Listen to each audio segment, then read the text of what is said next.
Uma garota de programa não vende ou aluga o próprio corpo, mas o tempo que disponibiliza ao prazer do outro. Essa frase de uma prostituta de Porto Alegre em entrevista a um blog ataca um antigo clichê sobre a profissão reconhecida como a mais antiga da história da humanidade. E as reflexões sobre as meretrizes, putas ou profissionais do sexo não param aí. Em tempo de internet e políticas afirmativas no mundo todo, não dá mais para discutir o assunto baseado em preconceitos. É por isso que hoje a gente vai conversar sobre prostituição com a Joyce Oliveira, estudante de serviço social e integrante da Rede Brasileira de Prostitutas. Joyce, muito obrigada por estar aqui com a gente para compartilhar a sua história. Obrigada a vocês pelo convite. Quero começar te perguntando uma coisa que eu acho fundamental sobre como chamar a profissional do sexo. Tem muitas vezes que a gente se depara com um certo tabu, né? Como se falar da forma politicamente correta? Eu não me ofendo que me chamam de forma alguma. Puta, profissional do sexo, trabalhadora sexual. Eu acho que esse tabu está em quem fala. Quem quer chamar que já tem o preconceito na sua própria fala em achar que os profissionais vão se ofender. Eu me apresento como puta. Eu sempre respondo e-mails de jornalistas que sempre vêm, você é trabalhadora sexual? Não, eu sou puta, mãe, sou tudo. E eu não me ofendo. É porque o preconceito já está tão arraigado na sociedade que até os xingamentos trazem isso, né? Mas quando se fala da profissão, do trabalho, de como da forma de ser chamada, eu não me ofendo. Agora, Joyce, como é que começou essa profissão para você? Como é que você entrou nesse universo? Como é que foi essa sua primeira experiência? Como é que você se sentiu? Eu comecei a trabalhar com 16 anos. E quando eu comecei a trabalhar, eu não comecei a trabalhar, eu me descobri como prostituta quando eu tinha 19 anos, quando na realidade eu associei realmente o que era uma trabalhadora sexual, uma puta, e o que eu fazia enquanto menor de idade. Quando eu tinha 16 anos, que eu vendia meu corpo para homens que eu trocava por roupa, sapato, dinheiro, que eu já era prostituta, mas não me assumia prostituta. E quando eu resolvi trabalhar, era mãe solteira, né? Naquela dificuldade do dia a dia, resolvi encarar uma boate. E de cara eu comecei a olhar nesses anúncios de jornais e vi vários. E fui direto para um na Barra. E esse era um privê, assim, entre aspas, era cliente pela internet e que eu não me senti bem porque eu era obrigada a ficar nesse apartamento de segunda a sexta, meu dinheiro era preso com o dono Marcação de ponto, né? E eu acho que eu tenho muito isso até hoje, eu nunca gostei de me sentir presa no meu trabalho, porque eu já eu já escolhi essa profissão para poder ter minha independência, de ir e vir a hora que eu quero. E eu não aceitei trabalhar lá. E aí eu comecei a rodar o Brasil afora. E comecei a ter amizades, e sozinha, fui para Belém, Belo Horizonte, São Paulo, e comecei a rodar. E aí eu fui me descobrindo os locais e ia ficando um tempo aqui, um tempo ali e fui... Isso já me traz duas perguntas. A primeira, com relação a tudo que você disse aí, você disse que escolheu a profissão e um dos motivos seria por conta dessa liberdade que você tem de não ter que estar ali marcando ponto, com o horário certinho e tal. É escolha ou é necessidade? Eu falo que é um pouco de cada um, porque...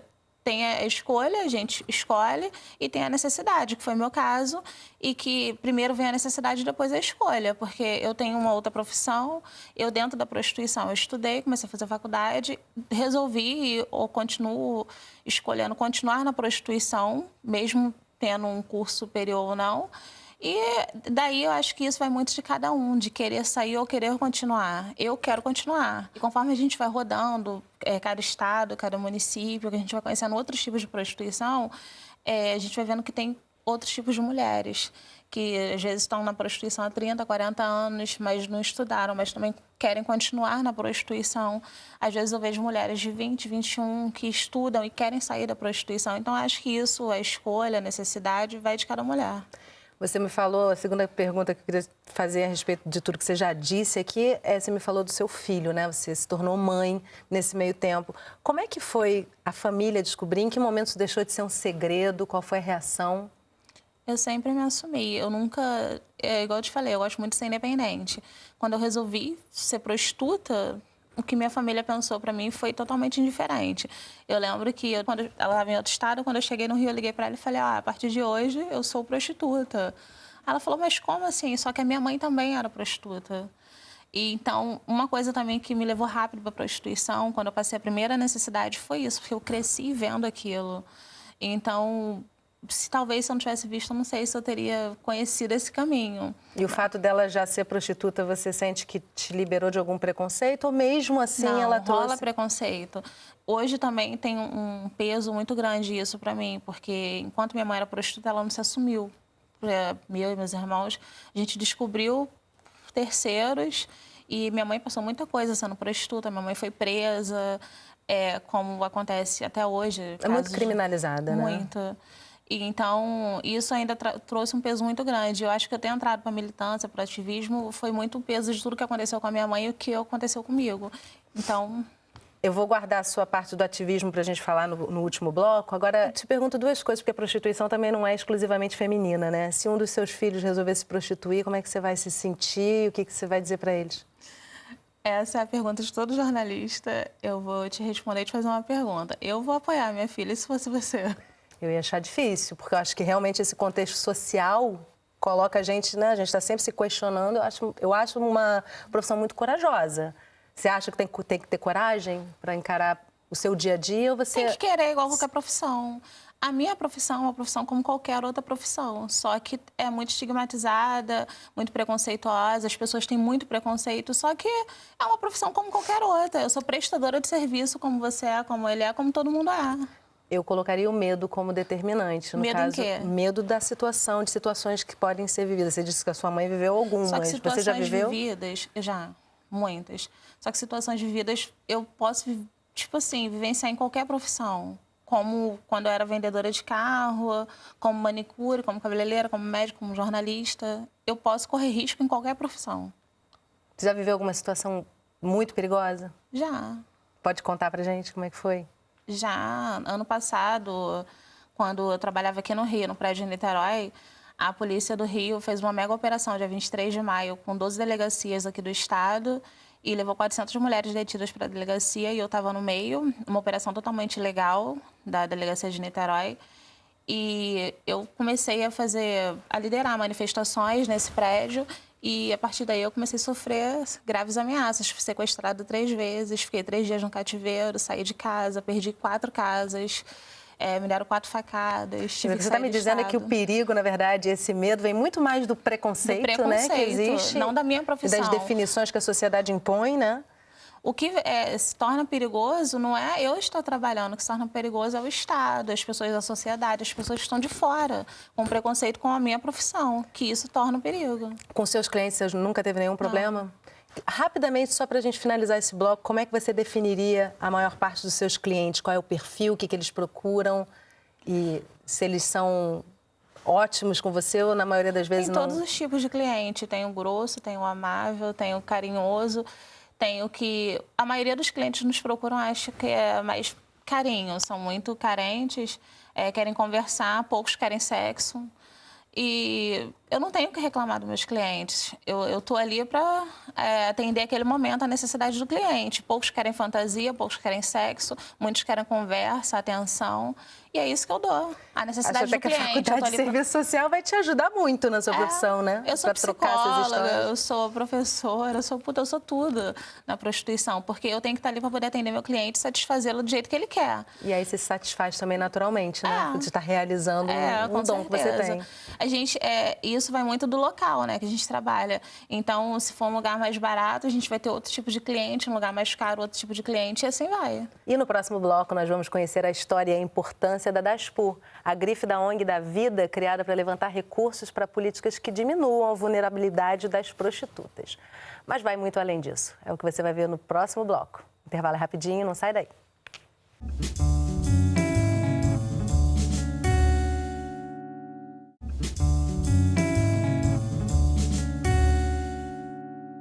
Estamos de volta e a nossa conversa de hoje é sobre prostituição.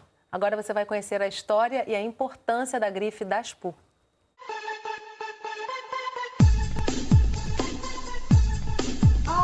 DASPUR é uma puta parada. DASPUR é uma parada de puta. DASPUR é uma puta parada. DASPUR é uma parada de puta. No lazer. A Daspo surgiu para gerar recursos para a ONG da Vida, que é a dona da marca, né? Que é uma ONG de prostitutas criada em 1992. Defende os direitos, luta por uma mudança na legislação e tudo mais. A gente tinha financiamento basicamente na área de saúde, para prevenção de AIDS e tal, mas para outras possibilidades a gente não tinha. Então surgiu a ideia de fazer uma grife, né? Baseado no universo das prostitutas, né? E, enfim, para gerar recursos para a organização e também para dar visibilidade para a causa, para as causas que a organização com o Movimento Prostitutas defende e defendia. A Gabriela Leite, né, que é fundadora do Movimento Prostitutas no Brasil e tal, dirigia a ONG da Vida e ganhou muita simpatia das pessoas em geral. A mídia veio, ficou interessadíssima na ideia, no nome, enfim, na ideia. E teve um pequeno momento em que algumas pessoas acharam que era para tirar as prostitutas da profissão a partir de um pensamento conservador e tal. E a gente deixou muito claro que não era isso, prostituta não é costureira, não é estilista, tá? Então realmente é dar visibilidade e fazendo parcerias com gente da moda. E a quem a marca se destina? Quem pode comprar da Daspo, Flávio? As roupas se destinam a qualquer um, especialmente as pessoas que, sabe, são contra o preconceito, a discriminação, o estigma, que entendem que o estigma é uma coisa que é uma questão de saúde, na verdade, assim como o preconceito e a discriminação pesam nas costas das pessoas. E também o barato é que a Daspo é bem humorada, né? Isso atrai muita gente, o humor, né? Essa ideia de sair do suposto lugar de vítima e ir para o lugar do protagonismo e aparecer na passarela. O que a marca trouxe de resultados? Eu acho que o principal resultado, que é contínuo, é ajudar a desconstruir o preconceito e a discriminação em relação às prostitutas. Tanto da parte delas, né, na medida em que elas se expõem, defendem a causa abertamente, publicamente nas passarelas, quanto da parte das pessoas que não são prostitutas, não conhecem exatamente a prostituição, mas começam a ver de uma outra maneira. Então isso é bacana porque os nossos desfiles misturam pessoas, não são só prostitutas, ou prostitutos, ou... Enfim, tem outras pessoas que não são prostitutas, tem pesquisadores, jornalistas, gente que é aliado, né? Que é aliado da causa. Você está estampado na tua camisa, né? Uma foto dela. A importância da Gabriela nisso tudo? A importância da Gabriela é fundamental, né? Acho que sem Gabriela isso não teria acontecido, ou pelo menos não nesse momento. Acho que o grande barato de Gabriela, né, é que ela contribuiu para que outras colegas, outras mulheres também assumissem uma posição de visibilidade, para que, ao invés de os outros falarem sobre a prostituição e as prostitutas falassem. A Daspo também trouxe, há mais ou menos 2010, 5 anos atrás, essa necessidade também de se ter uma representação na política, no caso da Gabriela? Em 2010, Gabriela se candidatou a deputada federal, né? Eu acho que ela entendeu, e um grupo de pessoas entendeu, que era interessante, naquele momento, chegar a ter uma representação no parlamento, até porque já vinha uma onda muito conservadora para dentro do parlamento, né? De não só a causa das prostitutas, mas, enfim, da questão da homossexualidade, questão de aborto, a defesa integral e permanente do SUS, que é uma outra, né, que também vive sendo ameaçada no parlamento, agora recentemente, inclusive, né? 1.216 pessoas são a favor da legalização do aborto, das pessoas que vivem com HIV, da união civil homossexual E da regulamentação da prostituição. e da regulamentação da prostituição.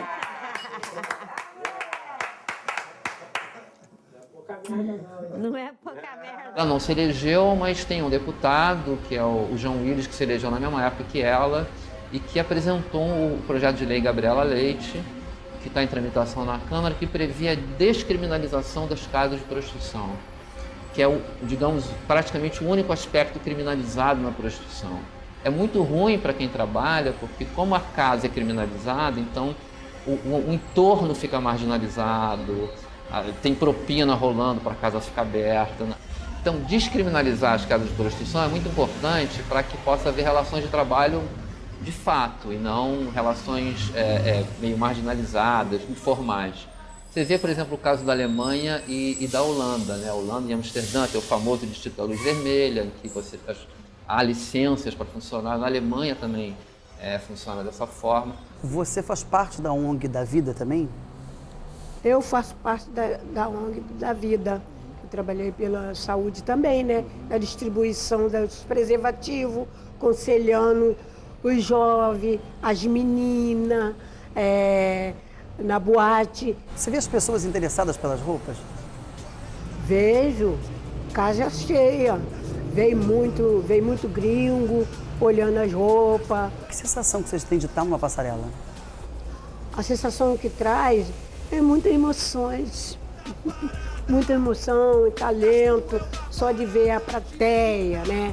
Sempre dando força, olhando, tudo se aproximando. Ela dá expor, dando força pela dar expor. Quer dizer, é a puta sair do gueto, entendeu? E não, olha, a gente está aqui, a gente é parte da sociedade. E acho que essa foi a grande luta de Gabriela desde sempre. Dizia assim, nós não estamos fora da sociedade, a gente é parte da sociedade.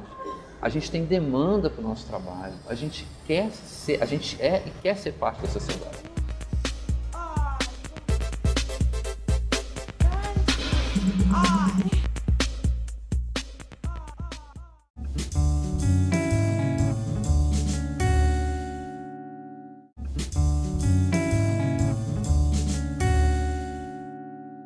Estamos de volta e hoje a gente conversa sobre prostituição.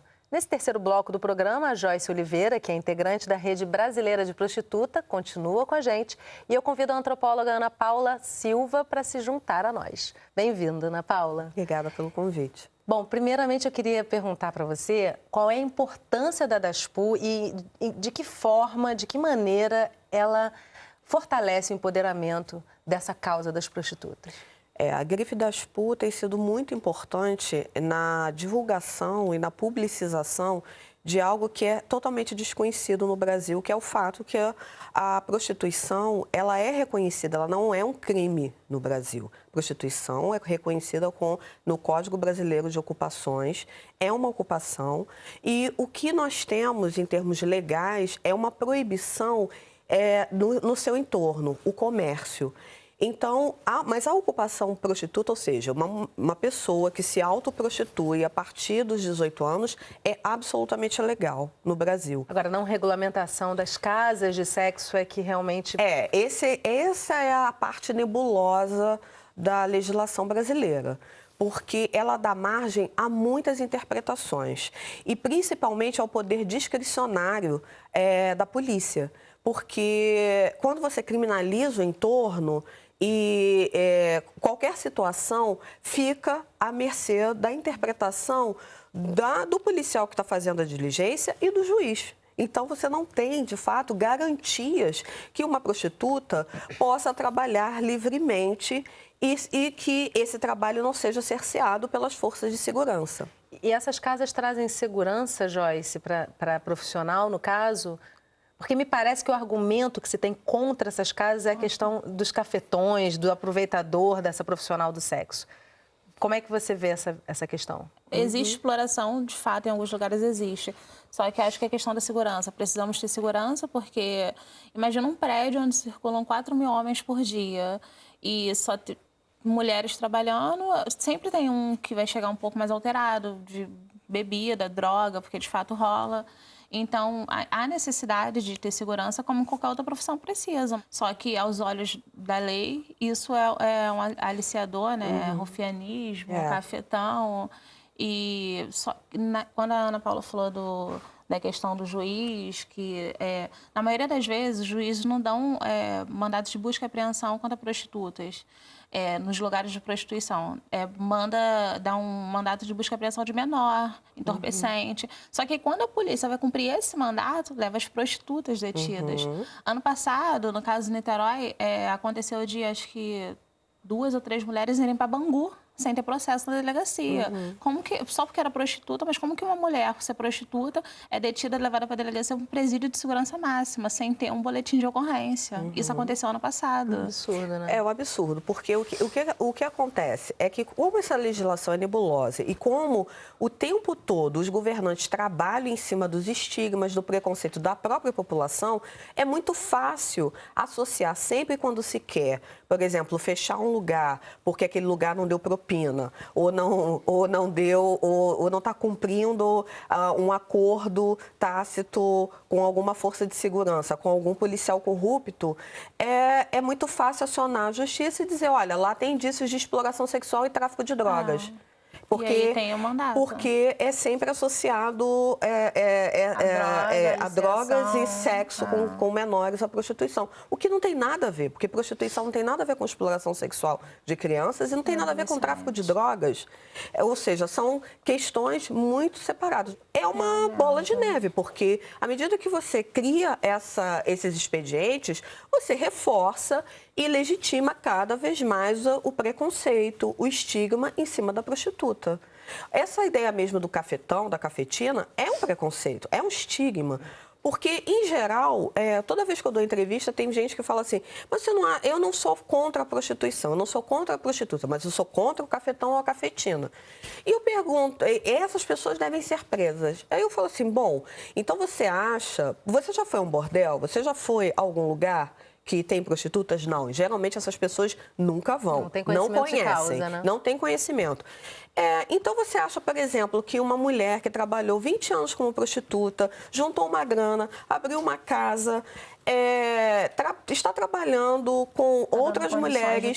Então você acha que essa mulher que trabalhou como prostituta, que é o que você acha que deve ser preservado ou até garantido, essa mulher agora ela deve ser entendida como criminosa? Então, todo empresário é um criminoso, né? Exato. Porque a noção é de que o cafetão, a cafetina, é como nos filmes de Hollywood, aquele pimp, aquele cara com um chicote na mão, um chapéu panamá, batendo, chicoteando essas mulheres dentro de uma casa fechada. Essa é a visão hollywoodiana, a visão Jorge Amado de bordéis que as pessoas têm. E que não funcionam. E, em geral, quem é reconhecido como... Quem são os donos ou donas, os gerentes da casa, geralmente são as mulheres que já trabalharam como prostitutas. E essa é uma possibilidade de saída da atividade para um outro ramo de negócio. Agora, deixa eu te perguntar para vocês duas uma questão. Pelo que você está falando, Ana Paula, a naturalização da função, do trabalho da profissional do sexo é muito importante e o ativismo, inclusive a da SPU, tem um papel fundamental nisso, né? Eu queria que você trouxesse um pouco o seu ativismo, Joyce, assim, como é que se faz ativismo dentro desse ramo da profissão? É um ativismo muito complicado de fazer.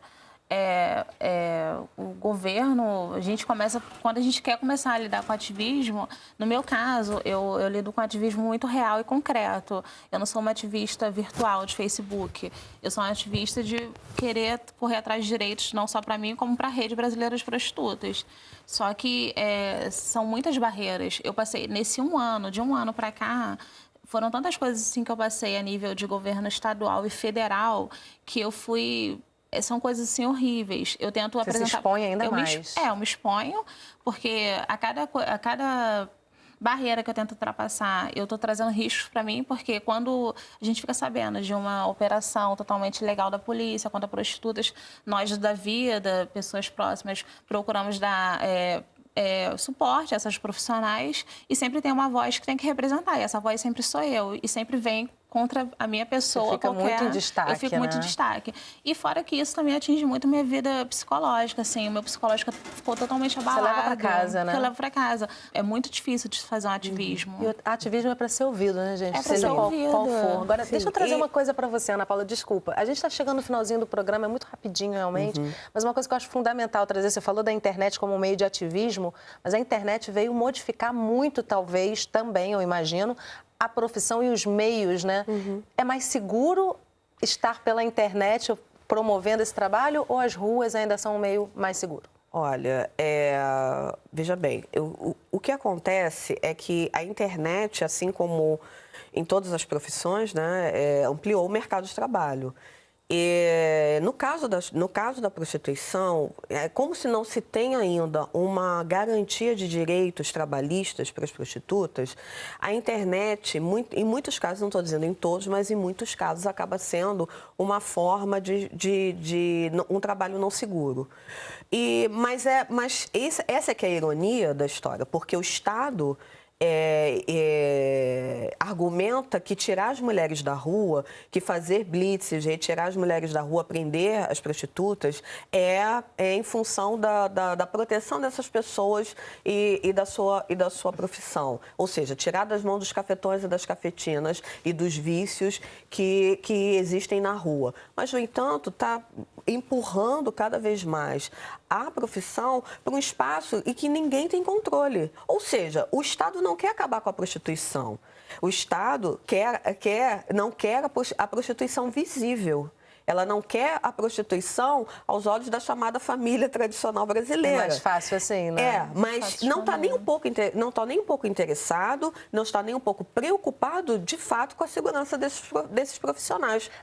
Porque a gente realmente tem pouco tempo no programa para falar disso, mas eu queria, se você tiver algum site que quem tiver interessado em realmente conhecer essas causas, saber mais sobre toda essa luta de vocês, você poderia indicar? Sim, tem o Facebook da Expo Real, tem o site da ONG da Vida e da Rede Brasileira de Prostitutas. Não só que esse é o caso do Rio de Janeiro, mas existe também outras associações pelo Brasil afora, e que é só entrar na internet, dar o Google e... Vale a pena pesquisar pouquinho para romper alguns preconceitos, né? Gente, muito obrigada pela presença de vocês aqui no estúdio com a gente. Obrigada por compartilhar a sua história, trazer muita informação, que isso que é o mais importante para a gente romper com os preconceitos cada vez mais. Gente, obrigada. Obrigada. E obrigada a você que acompanha a nossa conversa aqui pelo canal, ou pela internet, ou ainda por um dos nossos canais parceiros. Se você tem uma história interessante para contar, entre em contato com a gente pela nossa página e sugere um bom tema para a nossa conversa e para você participar. Eu te espero na nossa próxima Conversa em Família. Tchau!